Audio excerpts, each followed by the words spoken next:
to delve into some dungeon as a man. A Dungeonmans. This little roguelike is interesting. On the unfamiliar shores, a hero strode forth. It's not us, though. We're not that hero. The wild continent, well, I'm gonna call it Soliloland. Oh, I can spell right. Let's start our heroic journey. Let's embark. What is the candidate's name? Well, Indian seems like a pretty reasonable name for an explorer of a world, having just ventured forth from an academy. It seems fitting. So let's see, what do we got? We don't want strength, we want high skill. This seems pretty reasonable here. 15, 17, 13, 13, yeah, let's do it. And we're gonna play as a Rangermans, which is basically just a fancy archer. We are gonna be tireless and 100% resistance to stuns seems pretty good, but let's just find more breakable stuff, I guess. And if we are a Rangerman, then we must look the part. I guess the Rangerman. We'll go with that. To adventure. So this little roguelike, it's pretty good. The whole concept is that you are in the academy that has just been founded on this, or has long since been founded on this area. You're going to die several times. Over and over and over and over and over and over and over and over. But that's fine, because every time you die, you get a little bit stronger. You can upgrade yourself a little bit further, and you push a little bit deeper into the world. Yeah, there it is. The map is huge, as you can see.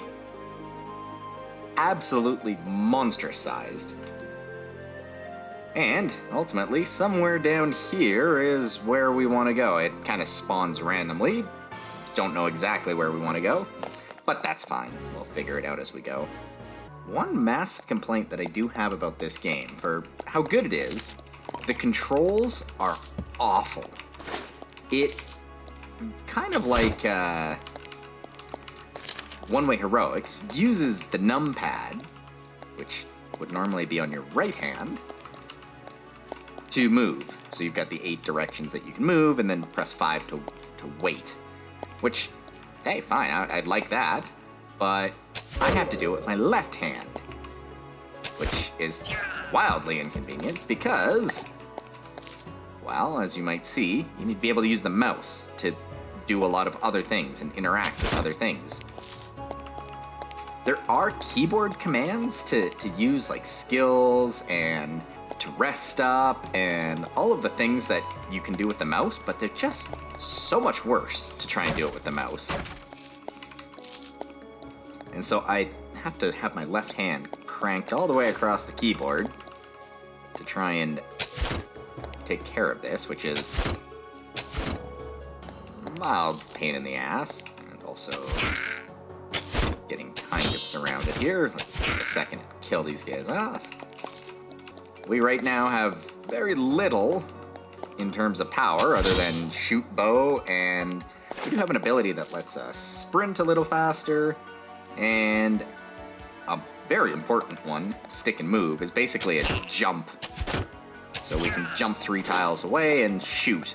The shooting, not critical. The jump 3 tiles away, absolutely a requirement. Monsters spawn pretty much infinitely on floors? Pretty much. So the idea is not to, like, clear a floor. It's more to just kind of look everywhere. You can see they're already respawning down there. They're spawned over there. Mostly just to clear the floor of all of the treasure chests or items that you find kind of floating around. And since that has pretty much cleared the floor at this point, let's head a little bit deeper in. Now you can see the difficulty of each floor here, adventurous in this particular case, will go up or down depending on where you are in the world. Trivial, I think is the easiest, and then there's mundane. There's adventurous, which we're currently at. That is a champion. That is a problem. And it is dangerous. Oh, good. So let's use this ability to jump away. We oh my god, he on that. Don't want this thing to. Ow. Okay, well, it's killing us. And we are dying to poison. I think. Yes, dying to poison. We need to figure out how to heal. Let's see, what do we got in terms of our inventory? We have no idea. Let's rest.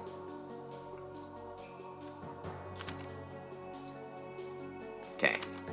If we keep doing things this way, we should outlast the poison. Yep, got a 3 instead of a 2 or a 1. And you can see why this game is sometimes total bullshit, because we died in the tutorial. Yeah, that was a pretty poor showing, but I mean, it kind of like in the world of one-way heroic, sometimes you just get a terrible start. Dead by noon. We'll give Rangerman another go, because we didn't really get to show him off all that well. Tireless is pretty much the one I'm always going to go with. And Scrounger seems to work. And if we're doing another Rangerman, dead by noon, we'll wander back out into the world. Now, normally, we will have completed something and have been able to bring something back to the academy so that dead here would be a little bit stronger. You can see the ghost of our previous Rangerman sitting there. Slayer of Indiana.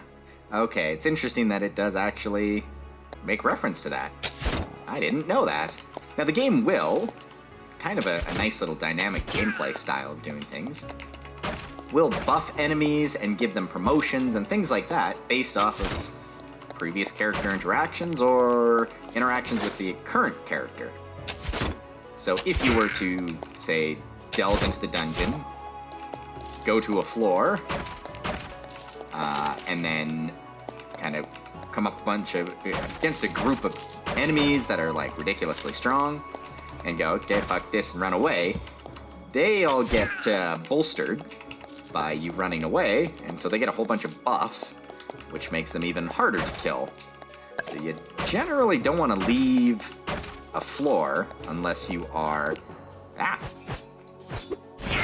very confident in the fact that there's nothing nearby or watching you, or if you're going to run away, then you need to be able to run away with the impunity and knowing that you're going to have to come back and deal with even stronger enemies when you come back. It's a real pain in the ass. Just like how my left hand is not anywhere near as good at controlling movement.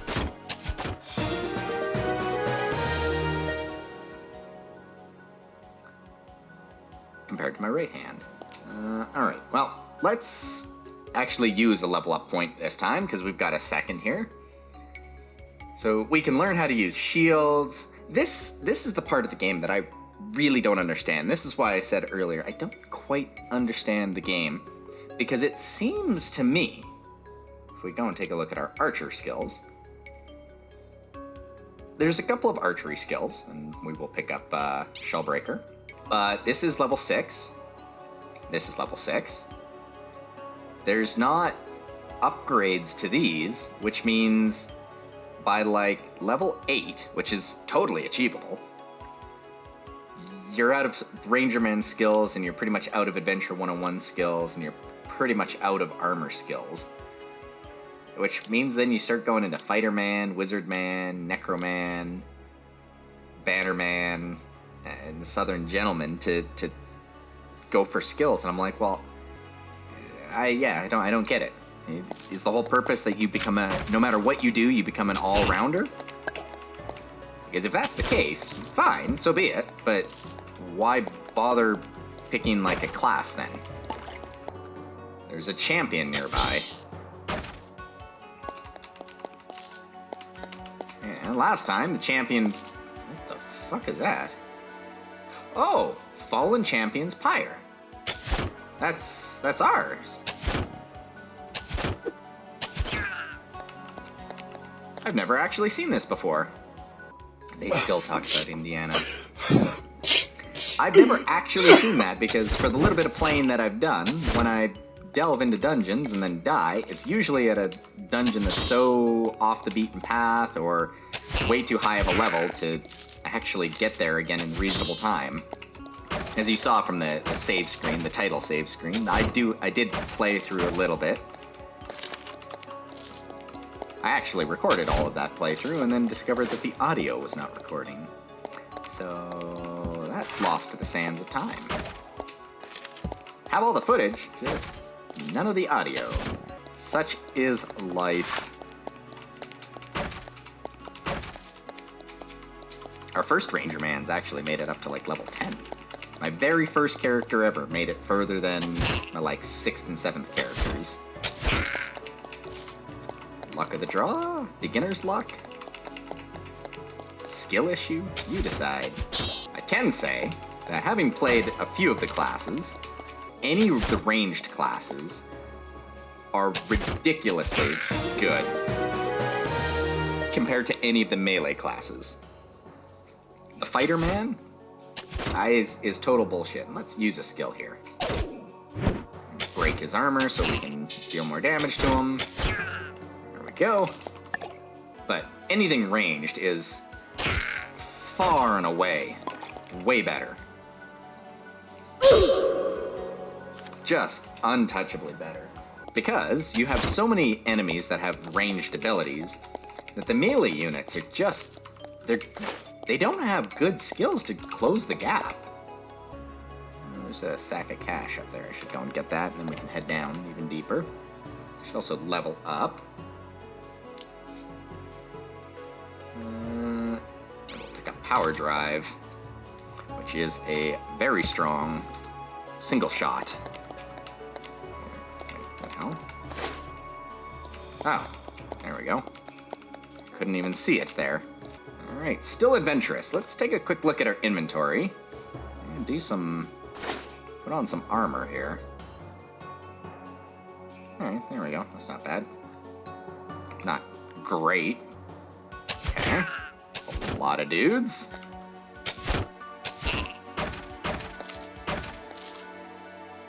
Even more dudes.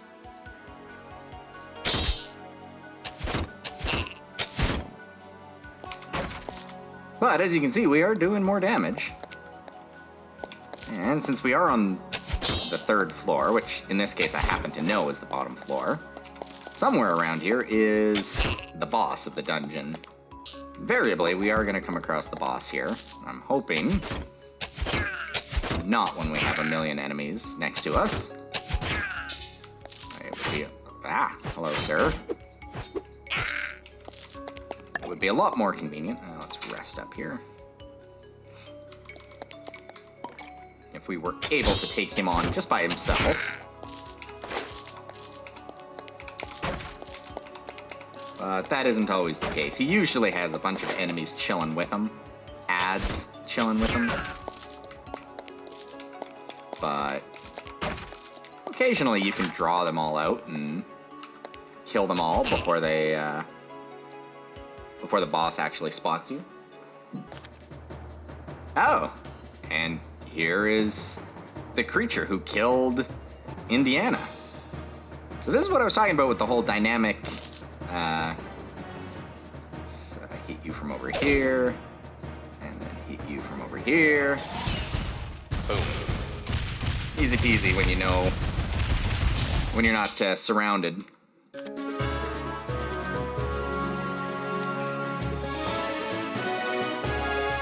As it said, don't let your guard down. The enemies will still continue to spawn and continue to murk you. So we're going to take a second and rest up. Gather up everything that he just dropped. And this is pretty much, I think, the end of the floor. Yeah, this is the end of the dungeon. So let's just grab the last of this loot and get the heck out of here.